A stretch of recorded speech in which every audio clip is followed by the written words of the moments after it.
Hi, this is Samir from Minneapolis, and today I'm going to talk to you about two types of modulated short delays called phaser and flanger, and how do we use them in Ableton Live 9 and apply to music.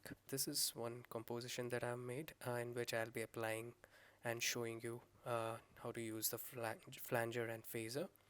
So here it goes.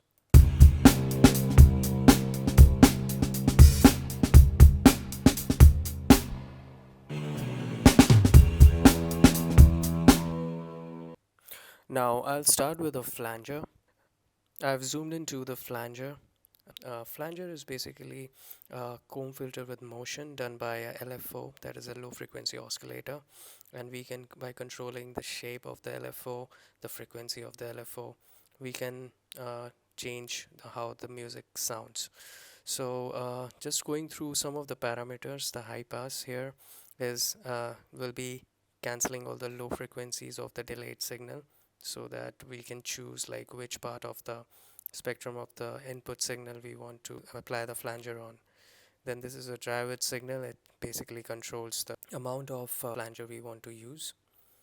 Then this is the delay time, and this is the feedback. This is presently set as 2.5 millisecond and feedback as 0.90. We can skip this. This is basically following the envelope follower settings, which basically follows the input signals waveform.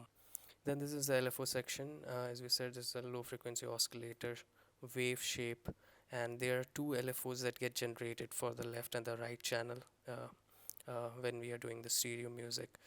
And rate is the frequency at which the signal is modulated. It can be done in hertz or in beats. And phase is basically how the LFOs of the left and right channels are in phase or out of phase. So 180 degrees they are totally out of phase, 0 is they are in phase. We can set these settings and see how it applies to the music. So I'll go ahead and just play it.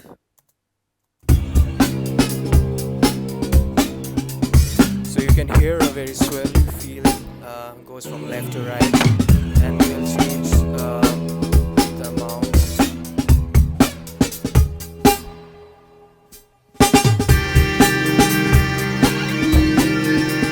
The rate.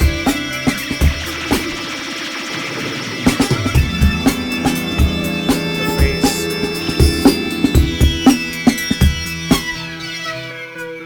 Back.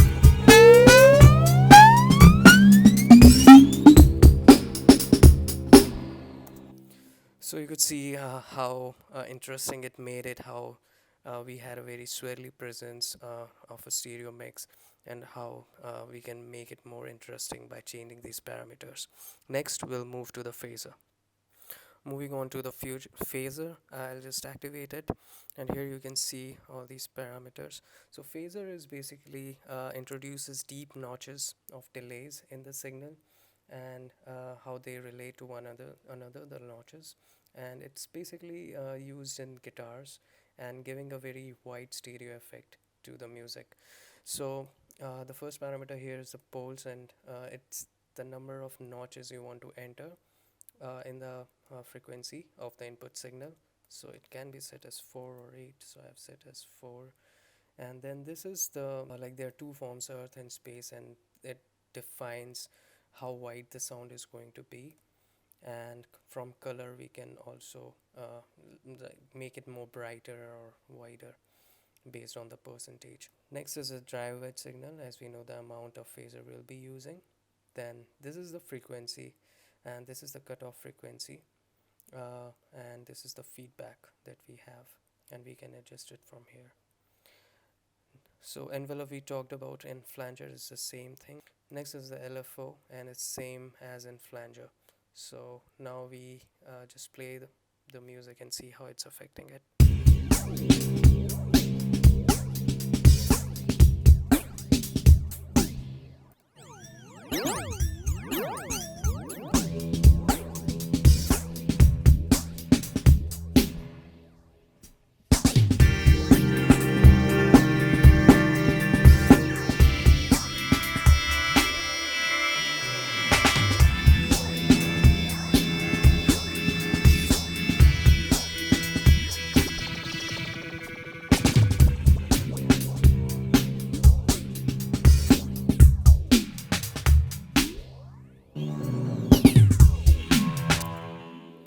So you were able to see how the phaser and the flanger affect the music and how we can introduce wider presence of the stereo music into the song.